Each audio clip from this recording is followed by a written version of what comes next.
Wholesaling a home or up to 4 units? That's fine. Wholesaling apartment complexes, 10 units or larger? Probably not a good idea. Let's discuss. Let's go!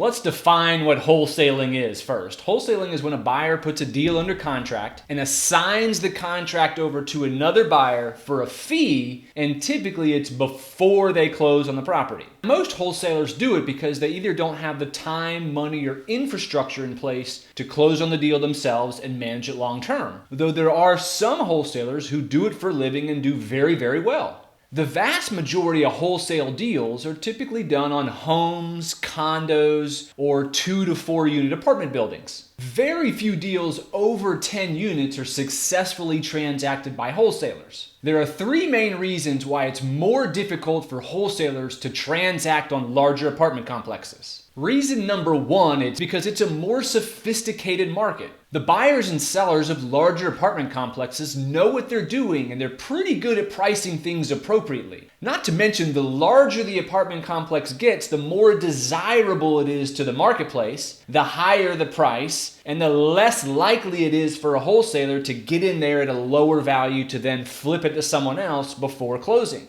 And because the players are so sophisticated, usually the due diligence periods are even shorter because they want to be competitive against other offerers, which means you have less time for a wholesaler to go and find another person to flip to. The second reason it's very difficult for wholesalers to transact larger apartment complexes is because the vast majority, and what I mean by that is in my markets, 93% of every multifamily transaction over 10 units is done by a broker. Good, experienced brokers are kind of like gatekeepers for their sellers. They're going to ask buyers whom they don't know for letters of recommendation on transaction, financials, banker letters, and they're going to ask for a list of the assets that you own. So unless that wholesaler also closed on a number of complexes and held them for a year or longer, you can see how it'd be really difficult to pass those simple 4 criteria that most brokers ask for. And another reason it's difficult for wholesalers to transact larger apartment complexes is because every broker and their seller mandate in the contract that the deal is not assignable to another entity unless that buyer is a principal in the entity that they're going to. Every seller and every broker is going to be looking for this clause, which is the assignability clause. If you read this, it says, this contract may be assigned to a related entity and otherwise is not assignable. We always check is not assignable.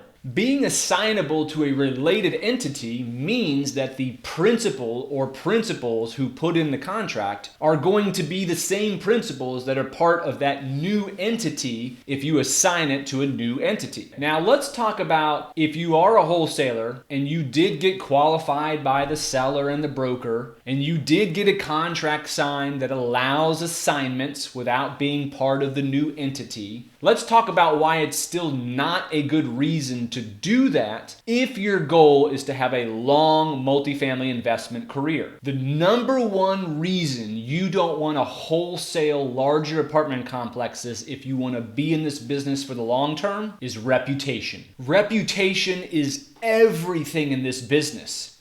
Number 1, it determines how many listings you see first from all the brokers. And remember, brokers are doing 90% or more of every transaction in the larger apartment complex market. And 2, reputation determines whether or not you get selected as a winning bidder in a multiple offer situation. Think about it. If you have a reputation for wholesaling deals or flipping them, especially before closing on the deal, how do you think sellers and brokers are going to feel the next time they come across you? When brokers get new listings, you may not make it to the distribution list. And when you turn in an offer in a multiple offer situation, the sellers and the brokers are going to be whispering about your history. Let me drive home the point on how small of a world the larger apartment complex transaction market is. In the 14 counties I cover in Florida, which is basically the entire northern half of Florida, and keep in mind this exists in any state or market you work in. In these 14 counties, there are roughly 4 million people. There are only 1,958 assets over 10 units. And there's only 873 assets over 100 units. Those 1,958 assets are owned by only 960 people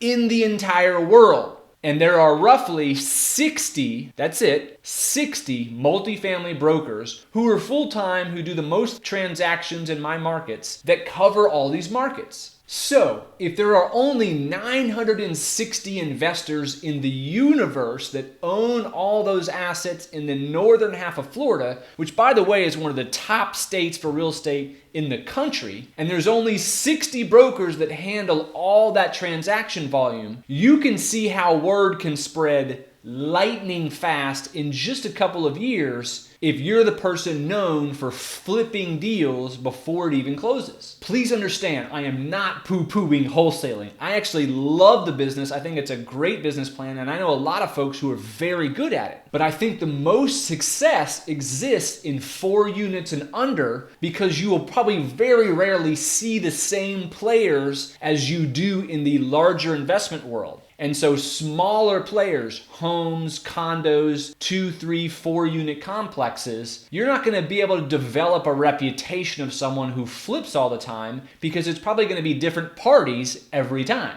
Whereas in the larger apartment complex world, you can see it's a really tight market and we all know each other and we all talk. Now, there are 4 reasons why wholesaling can put a bad taste in the mouths of a broker and their seller. Reason number 1, sellers and brokers don't want to feel like they wasted time being under contract with someone who never had the ability or the intentions to close in the first place. Number 2, in the extremely rare example in which a multifamily asset over 10 units was priced wrong, no seller or the broker wants to feel like they left money on the table. Reason number 3, the property had already been marketed across the globe, and then if a wholesaler comes in and is now remarketing it again to find a replacement buyer, that devalues the asset itself. Not to mention the seller and the broker don't have control on who you're showing it to, and thus it becomes an issue if those other buyers are now talking to on-site staff and management, and they may not have wanted that to happen. And reason number 4, which could really negatively affect the wholesaler, is that it could be a violation of the confidentiality agreement they signed when they went into contract, which says they can't share proprietary and financial information to others who aren't part of the entity that's buying the deal. As an example, here's a confidentiality agreement, and most CA agreements have some version of the following clauses, but let me point out the main one. In this particular one, it says in paragraph 6, you are acting as a principal in this transaction and not a wholesaler or an agent of or acting on behalf of any other party.